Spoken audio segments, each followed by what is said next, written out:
午安大家好，我係陳桂龍繼續同大家講咧2026年嘅流年家居風水佈局。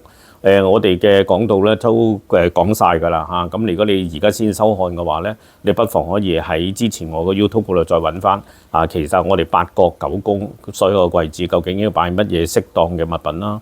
咁今次係最後一輯咧，係講到我哋嘅中宮嘅。嗰個坊間嘅師傅亦都冇表彰中宮嘅物品。咁但係今年咧，我特別要講中宮嘅原因咧，就係因為我哋今年嘅中宮嚟咗一個非常之靚嘅星嚇。咁我哋講緊話咩咧？就係呢個可以省略啦嚇，因為我哋九運嘅第三年係丙午年啦，咁屬火嘅年啦，咁其實對100星嚟講咧，亦都係會弱嘅。咁我哋話睇睇先。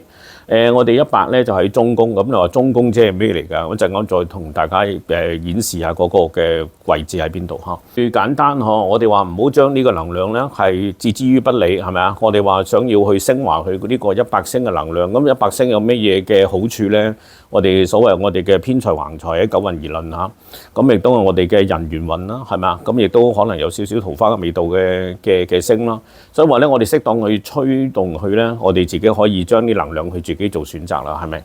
好，咁我哋話咧，我哋中宮咧適宜咧就擺一個銅盤加清水，但係因為佢本身嘅星相咁弱咧，所以個清水同埋銅盤咧，即係個希望係略為大啲就唔係買個杯咁樣 ，OK？ 可能我哋個位置咧都係擺喺鞋櫃高度咁上下啦，咁但係中宮好多時未必有咁高個櫃嘅，咁有時可能中宮係講緊你屋企裏邊嘅電視機嘅櫃啦，咁但係畢竟矮都照擺，冇辦法係咪？適宜通過金屬嘅物品啦，金屬擺設其實金亦都會生水嘛，咁所以對100星嚟講都係利益嘅。咁相對如果有植物紅色物品或者陶土嘅擺法咧，都唔應該擺啦嚇，因為佢對100星嚟講咧係會有減弱嘅情況嘅。咁我哋話演示下，因為中宮一定要講多少少啦嚇，因為舉例我哋個屋企而論啦，乜嘢叫中宮咧？好多時喺即係想像中咧，就係我哋人行嘅，即係個意思係打個交叉或者咩咁樣，係咪？咁我哋人行嗰個位置，咁人行位置又如何放物品咧？咁其實原來唔係嘅，我哋中宮咧其實一個位置唔係一點嚟，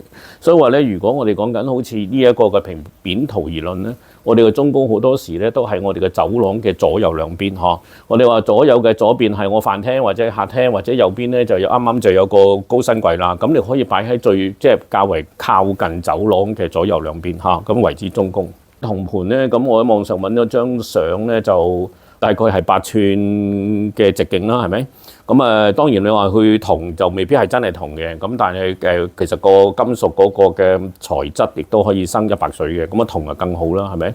咁所以你話揾到合金咧，都照放亦都無礙嘅。銅盤擺咗之後咧，再裏邊注滿水。咁有時水咧就有好多風水人，即係我哋話講緊睇風水咧，覺得啲物品咧唔應該去觸碰，係咪啊？咁其實唔係嘅。如果我哋100星咧，佢其實係需要乾淨嘅水嘅。咁所以如果你覺得啲水污糟嘅話咧，不妨真係比較勤啲將佢更換。咁以上咧就係2026年嘅流年風水佈局啦。我哋講緊八角九宮咧，其實我已經發放晒㗎啦，嗬。咁如果你有興趣嘅話咧，今日啱啱先睇到呢一輯咧，你不妨咧就喺 YouTube 咧揾翻晒所有嘅 YouTube 出嚟，好冇？咁以上嘅資訊由陳桂龍提供俾大家，多謝大家一直嘅觀看，拜拜。